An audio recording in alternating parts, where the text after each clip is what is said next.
Kata hari ini, sehat rohanimu, sehat kehidupanmu. 3 Yohanes 1 ayat 2. Sahabatku yang baik, aku berdoa semoga engkau baik-baik saja dan jasmanimu sama sehatnya seperti rohanimu. Dalam tubuh yang sehat terdapat jiwa yang sehat.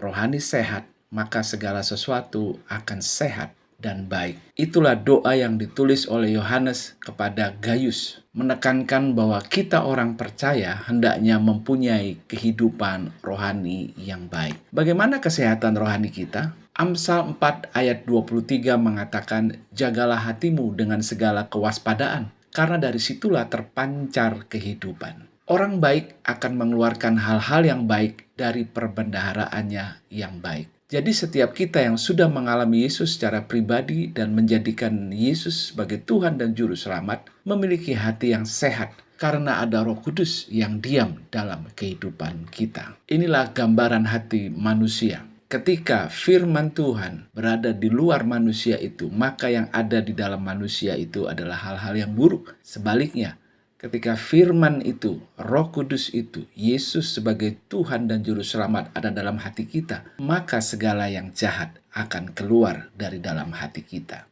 Amsal 4 ayat 20-22. Hai anakku, perhatikanlah perkataanku, arahkanlah telingamu pada ucapanku. Janganlah semuanya itu menjauh dari matamu, simpanlah itu di lubuk hatimu. Karena itulah yang menjadi kehidupan bagi mereka yang mendapatkannya dan kesembuhan bagi seluruh tubuh mereka. Hati kita menentukan arah hidup dan iman kita. Ada relasi yang kuat antara hati kita dengan jalan kehidupan yang kita tempuh.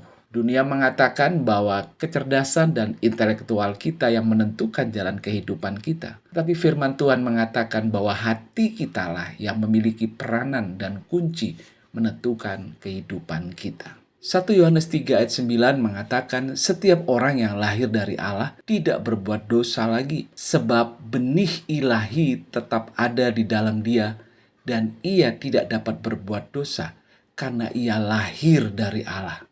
Kita memiliki benih ilahi, benih yang memiliki kemampuan untuk bertumbuh serupa dengan Kristus. Artinya, waktu kita manusia berdosa masuk ke dalam Kristus, maka kita diinjeksi oleh benih ilahi. Nah, benih ini yang akan bertumbuh menuju keserupaan Kristus. Jadi, kita tidak lagi dipaksa dari luar, tidak lagi dipaksa oleh hukum. Ayo berdoa, ayo beribadah, ayo baca Alkitab, ayo memberi, ayo mengampuni. Tidak diberikan secara perintah lagi, tetapi secara kesadaran, karena benih ilahi itu ada di dalam kita. Sehingga kita berjalan bukan karena paksaan atau perintah, tetapi karena kesadaran dan kasih akan Kristus. Jadi kita percaya kepada Tuhan bukan karena takut masuk neraka, tetapi karena mengasihi dan dikasihi oleh Tuhan. Jadi iman kepada Kristus itu bukanlah didasarkan pada rasa takut, takut tidak diberkati, takut tidak disembuhkan, takut tidak dijawab persoalannya. Tetapi semuanya itu kita bangun dari dalam karena Yesus telah mengubah kehidupan kita dari dalam hati kita. Dr. William Hornaday mengatakan, life is formed from the inside out. What I am inside determines the issue in the battle of life. Kehidupan dibentuk dari dalam keluar.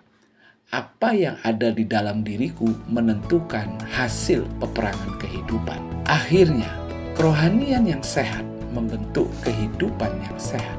Mari bertumbuh menuju keserupaan dengan Kristus. Soli Deo Gloria, Tuhan Yesus memberkati.